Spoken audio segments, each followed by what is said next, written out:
बिस्मिल्लाहिर्रहमानिर्रहीम। अस्सलाम वालेकुम स्टूडेंट्स। आज हम करने जा रहे हैं impacts of climate on human life और हम लोगों ने स्टार्ट किया हुआ अपना टॉपिक पाकिस्तान की आबो हवा।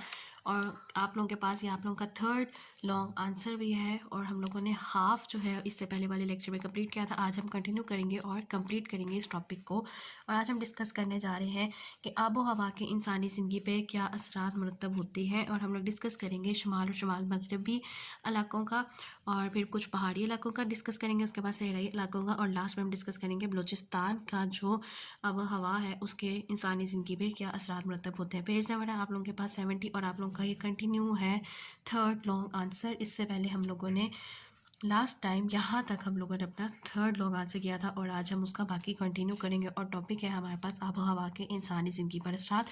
हेडिंग के साथ इसको हम लोगों ने करना है ताकि हमें याद करने में आसानी हो। यहाँ पर उन्होंने सारी थ्योरी लिखी हुई है, कोई हेडिंग कोई सब हेडिंग कुछ भी क्रिएट नहीं किया गया। तो आप लोगों को मैं हेडिंग्स क्रिएट करवाऊंगी ताकि आप लोगों को याद करने में आसानी हो जाए। तो पेन और पेपर आप लोगों ने अपने साथ रखना है ताकि आप लोग साथ साथ मार्क करते जाओ और हेडिंग्स को अपने पेपर पे या अपनी बुक पे जैसे आप लोगों को आसानी हो वैसे मार्क करते जाए और राइट करते जाए। सबसे पहले आपने हेडिंग देनी है तारुफ की, जो एक लाइन आपके पास पेज नंबर 70 पे लिखी हुई है। आबो हवा के इंसानी ज़िंदगी पर असरात के बिल्कुल नीचे सबसे पहले तारुफ यानी कि इंट्रोडक्शन। आबो हवा का इंसानी ज़िंदगी पर गहरा असर होता है। आबो हवा किसी मुकाम या इलाके में मौजूद इंसानों के रोज़मर्रा कामों पर असर करती है। किसी मुल्क के रहने वालों की माशी, माशरती, समाजी, सियासी, तजारती समेत तमाम सरगर्मियों का इन्हिसार काफ़ी हद आबो हवा पर है। सर्द इलाकों के लोगों का लिबास, रिहाइश और खुराक वगैरह गर्म इलाकों के लोगों से काफ़ी हद तक मुख्तलिफ होता है। इसी तरह मुल्की सतह पर तजारती, माशरती, गर्ज ये कि तमाम सरगर्मियाँ मुख्तलिफ होती हैं। यहाँ तक आपका क्या आ जाएगा, तारुफ। इसके आगे हमारे पास हेडिंग सादा स्टार्ट हो जाती हैं। इसके बाद आप लोग मेन हेडिंग दोगे शमाल और शुमाल मगरबी इलाकों में इंसानी ज़िंदगी पर मौसमी असरात, जो मैंने बिल्कुल साइड पे लिखी हुई है। ये आप लोगों की मेन हेडिंग है कि शुमाल और शुमाल मगरबी इलाकों में इंसानी ज़िंदगी पर मौसमी असरात। ये आपकी मेन हेडिंग है। ये हेडिंग देने के बाद आपकी सब हेडिंग इस पैराग्राफ की जो बनेगी वो आपके पास सबसे पहले आ जाएगी सतह समुंदर के ऊपर वाले इलाके। सतह समुंदर के ऊपर वाले इलाके। और इस हेडिंग में आपने कहाँ तक लिखना है, पाकिस्तान के शुमाल और शुमाल मगरबी इलाके पहाड़ी सिलसिलों में घिरे हुए हैं।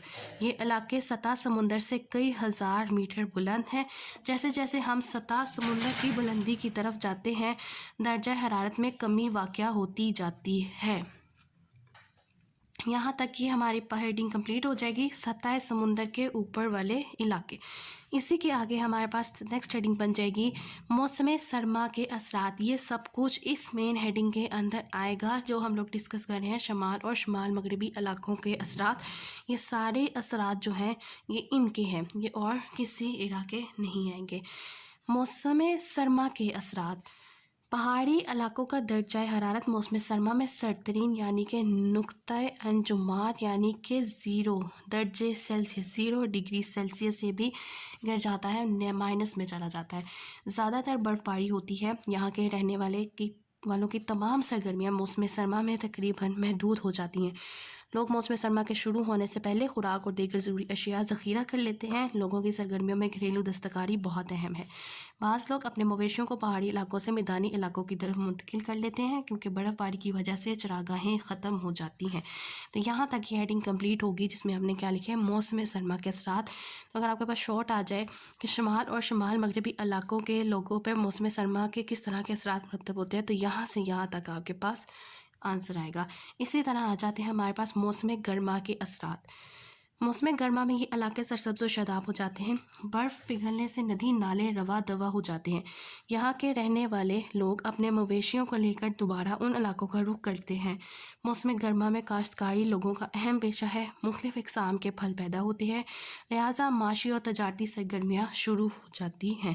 तो ये पैराग्राफ हमारे पास है शुमाल और शुमाल मगरबी इलाकों का, जिसमें सबसे पहले हेडिंग आएगी सतह समुंदर के ऊपर वाले इलाके, उसके बाद मौसम सरमा के असरात और फिर मौसम गर्मा के असरात। आगे आ जाते हैं। आगे हम लोगों ने डिस्कस करना है पहाड़ी इलाकों की खसूसियात। और ये 2 लाइंस जो सेकंड स्टार है ये आपके पास पहाड़ी इलाकों की खसूसियात हैं। पहाड़ी इलाके इसको आप लोगों ने शॉर्ट के लिए भी मार्क करना है। پہاڑی علاقے نسبتاً کم گنجانباد ہیں. پہاڑی علاقوں میں معدنیات کے ذخائر بھی ملتے ہیں. یہاں کے لوگ محنتی اور جفاکش ہوتے ہیں. ان علاقوں کی آب و ہوا اچھی ہونے کی وجہ سے سیاحت کو بہت ترقی ملی ہے. اب ایک نئی ہیڈنگ ہم لوگوں نے بنانی ہے جو ہمارے پاس مین ہیڈنگ ہوگی، اور وہ کیا آپ لوگ لکھ لیں: میدانی علاقوں میں انسانی زندگی پر موسمی اثرات. جو تھرڈ سٹار ہے یہ آپ کے پاس سٹارٹ ہو جائے گا. میدانی علاقوں میں انسانی زندگی پر اثرات. پہلے ہم لوگوں نے شمال اور شمالی مغرب کا پڑھا، اب ہم لوگ پڑھیں گے میدانی علاقوں کی آب و ہوا کا انسانی زندگی پر کیا اثرات مرتب ہوتا ہے. تو اس کے میں سب سے پہلے مین ہیڈنگ دینے کے بعد آپ لکھیں گے: پاکستان کے میدانی علاقوں کی آب و ہوا میں شدت پائی جاتی ہے، یعنی موسم گرم اور موسم سرما سرد ہوتا ہے. یہ آب و ہوا مختلف اقسام کی فصلوں، سبزیوں اور پھلوں کے لیے بہت موزوں ہے. میدانی علاقے کیونکہ دریاؤں کی لائی ہوئی مٹی سے بنے ہیں لہٰذا بہت زرخیز ہیں. اس کے آگے اسی کی ہیڈنگ آ جائے گی، میدانی علاقوں کا ایک سب پوائنٹ آ جائے گا موسمی اثرات، یعنی کہ ادھر کے رہنے والے میدانی علاقوں والوں پر موسمی اثرات کیا ہوتے ہیں. ان علاقوں کے رہنے والوں کی آمدنی کا زیادہ تر دار و مدار زراعت اور اس سے متعلقہ صنعتوں پر ہے. یہاں کے رہنے والوں کی معاشی حالت نسبتاً بہتر ہے. لوگوں کے رہن سہن، خوراک اور لباس وغیرہ پر آب و ہوا کا بہت گہرا اثر ہے. میدانی علاقوں میں بارش کی کمی کو مصنوعی آبپاشی کے نظام کے ذریعے پورا کیا گیا ہے. نیکسٹ آپ ہیڈنگ دو گے خصوصیات. اس میں آپ نے لکھنا ہے: یہ گنجانباد علاقہ ہے، پاکستان میں سب سے زیادہ تر آبادی اسی علاقے میں ہے، ذرائع آمد و رفت اور نقل و حمل بہتر ہیں اور لوگوں کو ہر طرح کی سہولتیں میسر ہیں.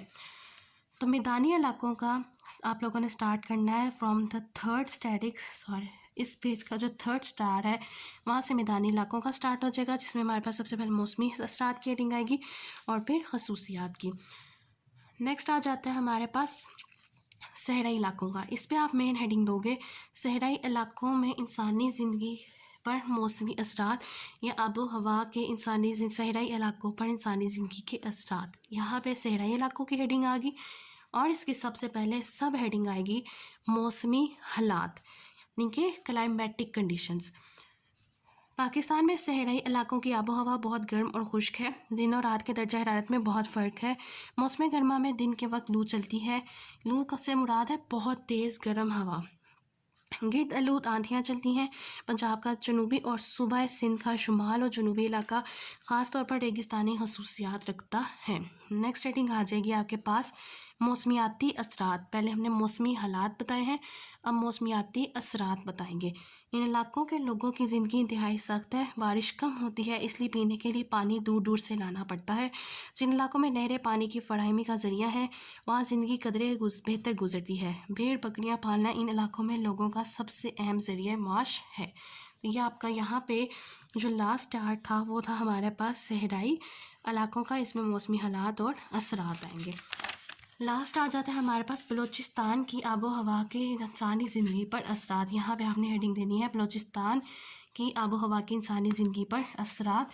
سب سے پہلے ہیڈنگ آ جائے گی سب ہیڈنگ آب و ہوا. پاکستان میں سطح مرتفع بلوچستان کی آب و ہوا موسم گرما میں گرم ترین اور موسم سرما میں سرد ترین ہوتی ہے. موسم سرما میں بعض بلند مقامات پر برف باری ہوتی ہے. یہ پاکستان کا خشک ترین علاقہ ہے. موسم سرما کی برف باری اس علاقے میں پانی کے ذخیروں کی دستیابی کا اہم ذریعہ ہے. موسم گرما میں نشیبی علاقے اور چھوٹے دریاؤں میں پانی جمع ہو جاتا ہے، لہٰذا یہاں جھیلیں اور موسمی ندی نالے موجود ہیں. اس کے آگے نیکسٹ ہیڈنگ جو کہ آگے پاس شارٹ آنسر بھی ہے کاریز. کاریز کسے کہتے ہیں یہ اکثر شارٹ آنسر آتا ہے، تو آپ کے پاس آنسر کیا آئے گا؟ یہ پہاڑی علاقوں میں بارش کے پانی کو جمع کر کے زمین دوز نالیوں یعنی کہ کاریز کے ذریعے ایک جگہ سے دوسری جگہ لایا جاتا ہے، یعنی کہ انڈر گراؤنڈ جو ہے پانی کو ٹرانسفر کیا جاتا ہے زمین کے نیچے سے. بلوچستان میں درجہ حرارت زیادہ ہونے کی وجہ سے یہ نالیاں دوز نالیاں بہت اہم ہیں جن سے پانی بخارات بن کر نہیں اڑ سکتا، جس کی وجہ سے اس علاقے میں کاشتکاری شروع ہو گئی ہے. انڈر گراؤنڈ پانی سیو کیا جاتا ہے کیونکہ بلوچستان میں بہت زیادہ گرمی ہوتی ہے اور گرمی کی وجہ سے پانی ایویپوریٹ ہو جاتا ہے. تو ایویپوریشن سے بچانے کے لیے انہوں نے زیر زمین کافی زیادہ گڑھے جو ہے وہ کھودے ہوئے تاکہ پانی کو سٹور کیا جا سکے اور کاشتکاری کو زراعت کو بہتر بنایا جا سکے. लास्ट पे है हमारे पास आबो हवा के असरात। यहाँ के रहने वालों की आमदनी का ज़्यादातर दारोमदार भेड़ बकरियाँ और मवेशी पालने पर है। ये इलाका फलों की पैदावार और मादनी वसाइल की दौलत से माला माल है। लोगों का ज़रिए माश मकामी वसाइल की दस्तियाबी पर है। तो ये था हमारे पास आज का टॉपिक जिसमें हमने डिस्कस किया आबो हवा की इंसानी ज़िंदगी पर असरात। एक दफ़ा तमाम हेडिंग्स को रिव्यू कर लेते हैं ताकि अगर कहीं पे कोई कन्फ्यूजन हो तो वो क्लियर हो जाए। सबसे पहले हेडिंग देंगे हम तारुफ़ की। तारुफ़ के बाद आप हेडिंग देंगे मेन हेडिंग शुमाल और शुमाल मगरबी इलाकों में इंसानी ज़िंदगी पर मौसमी असरात, जिसमें सब हेडिंग्स आ जाएंगी सतह समुंदर के ऊपर वाले इलाके, मौसम सरमा के असरात और मौसम गर्मा के असरात। फिर आप आ जाएंगे पहाड़ी इलाकों की खसूसियात की तरफ, जो कि आपके पास एक इंपॉर्टेंट शॉर्ट आंसर है। फिर आपने बताना है मैदानी इलाकों की आबो हवा के इंसानी ज़िंदगी पर असरात, जिसमें आपके पास 2 सब हेडिंग आती हैं, मौसमी असरात और खसूसियात। फिर आपने आ जाना है सहराई इलाकों में की आबो हवा के इंसानी ज़िंदगी पर मौसमी असरात। इसमें आपने हेडिंग देनी है मौसमी हालात और मौसमियाती असरात। फिर आ जाता है बलूचिस्तान। और बलूचिस्तान की आबो हवा के असरात में आप हेडिंग देंगे आबो हवा कारीज, जो कि एक इंपॉर्टेंट शॉर्ट आंसर है। और लास्ट पे इसकी आबो हवा के असरात। तो ये था हमारे पास आज का लेक्चर और मुझे उम्मीद है कि आप लोगों को आज का लेक्चर समझ आया होगा। इनकेस कोई क्वेश्चन है, क्वेरी है तो आप लोग मुझसे पूछ सकते हैं। और लास्ट में मेरी आप सबसे फेक रिक्वेस्ट है, प्लीज़ चैनल को सब्सक्राइब कीजिए, वीडियो को लाइक कीजिए और ज़्यादा से ज़्यादा शेयर कीजिए। Thank you.